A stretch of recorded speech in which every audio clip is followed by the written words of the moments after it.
Hello guys, welcome back to my channel Elite Wrestling World. I am your host GhostSaad. Thank you guys for joining me right here for AEW Collision post-show review. Loaded card announced for tonight. Konosuke Takeshita defending the international title against Daniel Garcia. We will hear from Tommaso Ciampa as well. TayJay in action, and also the Infantry will wrestle Jon Moxley and the Riders Pac as well. Hazuki will wrestle Maya World as well. So let's get dive into it and talk about that. So we started off with Tommaso Ciampa made his way down to the ring to join the commentary with Nigel McGuinness as well. And we go backstage. Takeshita thanked Conglomeration for having his back, as he promised that things between him and the Callis family were far from that. Orange Cassidy, Roderick Strong and Kyle O'Reilly headed out for our opening match, but not before OC handed Takeshita his own Jansport bag for his international championship. So again, very good segment to start off Collision. First action of the night, the Conglomeration versus the Don Callis family for the Trios Championship. Again, a very good match. Terrific opening match. Every time I get to see Orange Cassidy, O'Reilly and Strong Trio in action, I am never disappointed with them in action, and tonight was no exception to that as well. So for this start of the match, Strong kicked it off as he hit consecutive backbreakers on Beretta as Cassidy tagged in and faced off with Romero. We saw the Messiah of backbreaker Roderick Strong was on fire as he took it on Romero and Beretta with backbreakers as well. Running crossbody by a recovered Archer allowed the tag to Romero. Beretta then got Cassidy with a running dropkick as well. This led to Strong tagging in with Archer locked in a rope submission by O'Reilly. Cassidy stepped on Beretta to hit a diving elbow on a downed Romero for the 3 and retaining the Trios title. So again, a very good opening match to start off Collision. Next up is the 5-minute eliminator challenge, Divine Dominion versus TayJay. This match had a 5-minute time limit, as was the case with Divine Dominion recent matches. If TayJay was able to last the whole 5 minutes, they will get a tag title shot in the future. So we got underway with TayJay going right after both Kross and Bayne using their speed to cause a bit of friendly fire. We saw Kross kept energy isolated in the corner with the shoulder thrust to the ribs as Bayne followed suit. The double underhook suplex by Megan Bayne was followed by the basement clothesline by Lena Kross on Jay as well. Bayne sent Melo crashing to the outside to prevent a tag as Jay nearly got the win with the roll-up at 2.25. The match still continued. Kross with jumping running knee, and as the clock reached under 1.3 to go, Kross was hit with a super kick from Jay, followed by a blockbuster for a very close 2 count. Megan Bayne broke the count as well, and we go under 1 minute as well. Jay kept fighting as she got fluid with a suplex from Kross. 35 seconds to go. Time wind down. Divine intervention was broken by Melo as Jay applied the Queen Slayer on Bayne and the time ran out. TayJay survived the 5-minute limit. This was a nice sprint and the stakes were quite suitable for that.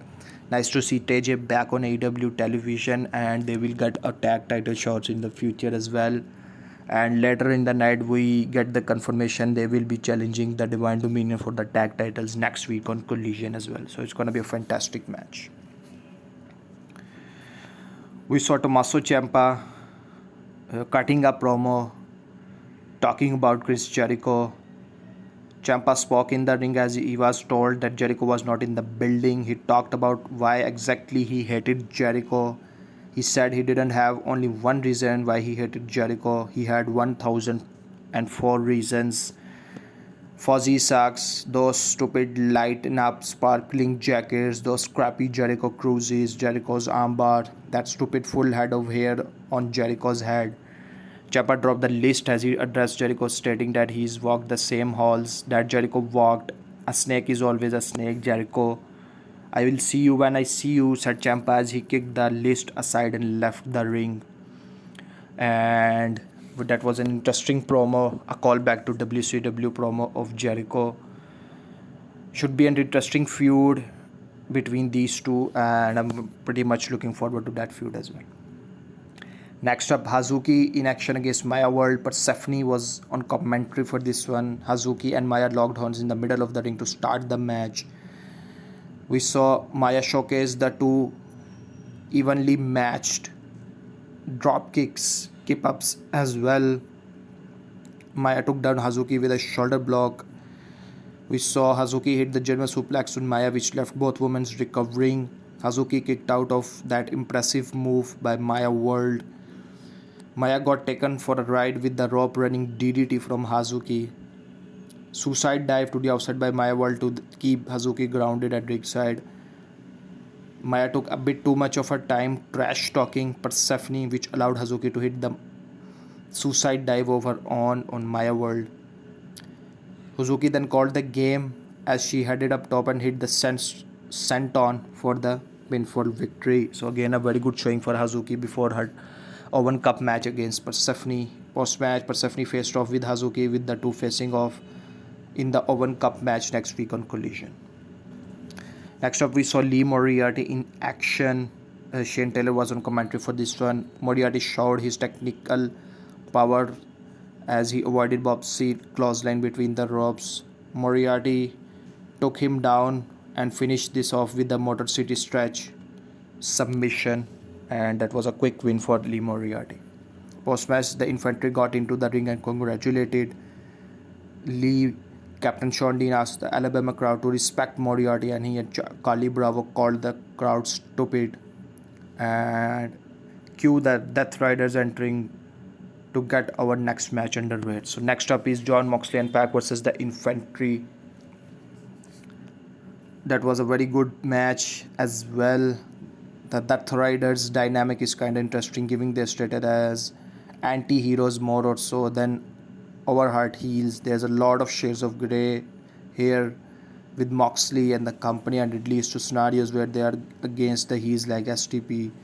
But still, that was a fun match between the two.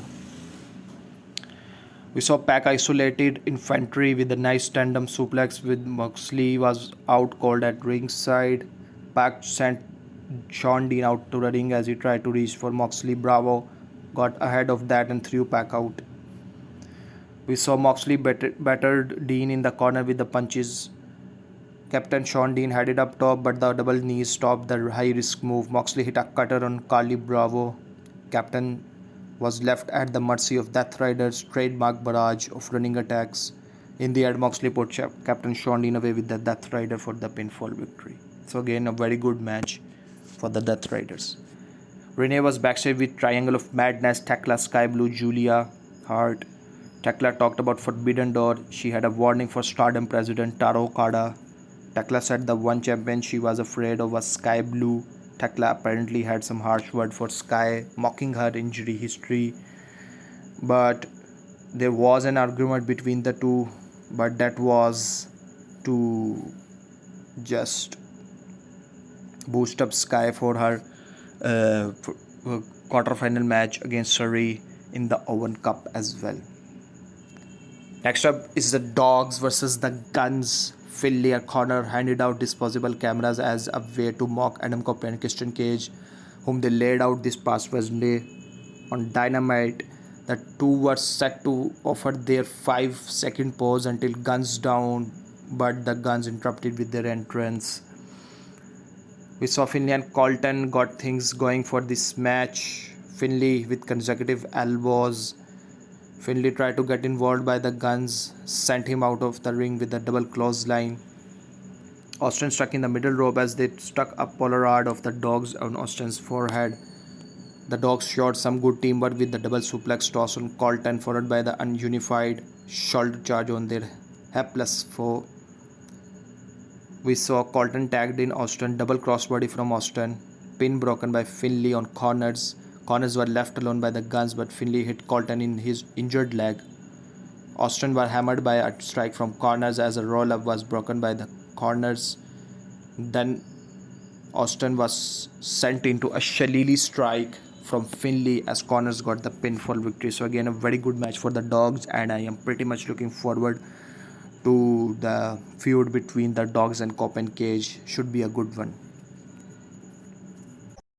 We got some clarification on the TBS title vacated by Willow Nightingale. We will have series of 6 matches with the winners of those 6 matches qualify for the survival of the fittest match, and the winner will become the new TBS championship. So again, the survival of the fittest match for the first time in AEW. It's gonna be an interesting match to follow, and pretty much looking forward to that match.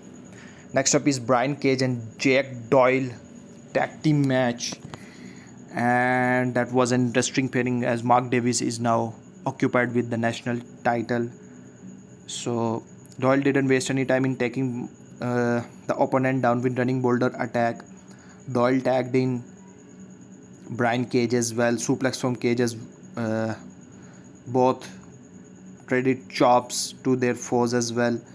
Doyle tagged in as Mars found himself with a suplex from the top rope. With both of the opponents in the ring, Doyle and Cage hit them with their respective finishes to the pinfall victory, and that was a very good match. I like the idea of standby matches, and I like the pairing of Brian Cage and Jack Doyle as well. And in the main event, we saw Konosuke Takeshita versus Daniel Garcia for the international title. This main event got underway as Garcia and Takeshita sized each other up. The champion broke out of the hold and stared down Garcia as we got a reset here. Takeshita took down with a shoulder block. Takeshita got the first big move of this match with the leaping clothesline. Garcia didn't get any time to breathe as Takeshita struck him outside before he threw him in the ring. We saw Marina joined in on commentary while Jon Moxley was Garcia's cornerman. Shafir left commentary and yelled motivation at Garcia, who almost fell victim to the Blue Thunder bomb. Garcia countered into the STF submission hold as Takeshita was forced to struggle out of it to break free. Takeshita rose to his feet and absolutely KO'd Garcia with the knee to the face. Garcia sized up Takeshita, who got himself hyped. The two traded strikes. Takeshita hit the Blue Thunder flush 2.999. That was a very close count. This was awesome. Chants broke out from the crowd. Curb stomp by Garcia, who put Takeshita on the top rope looking for some sort of high risk maneuver. The challenger with the avalanche arm drag as he followed it with a dragon tamer submission hold in the middle of the ring. Takeshita escaped and almost got the raging fire, but a reversal from Garcia, damaged knee targeted by Garcia. German suplex deadlift from Takeshita, roaring forearm by Takeshita followed by a raging fire, and that's it. Konosuke Takeshita wins and retains the international championship. After the match, Callis family ran in and launched an assault on Takeshita. Moxley was attacked by Shane Taylor Promotions at Rick's side. Speedball Mike Bailey ran in to make the save. Lee Moriarty stared down Nigel McGuinness. Pure chaos unfolding in that ring as Don Callis family were forced to retreat. Takeshita stood with Conglomeration and Speedball as they and the Death Riders shared a tense standoff. And we ended Collision with the babyface Conglomeration standing victorious in the middle of the ring. I think so. That was a great way to close out Collision. Very good main event match between Garcia and Takeshita. And the Forbidden Door season is on, and we will be getting some stars and wrestlers from other promotions to build up the Forbidden Door card as well. It's gonna be a fantastic build for Forbidden Door. So that's the end of the show, folks. Please guys, like and share this video, subscribe to my channel, and keep watching Elite Wrestling World.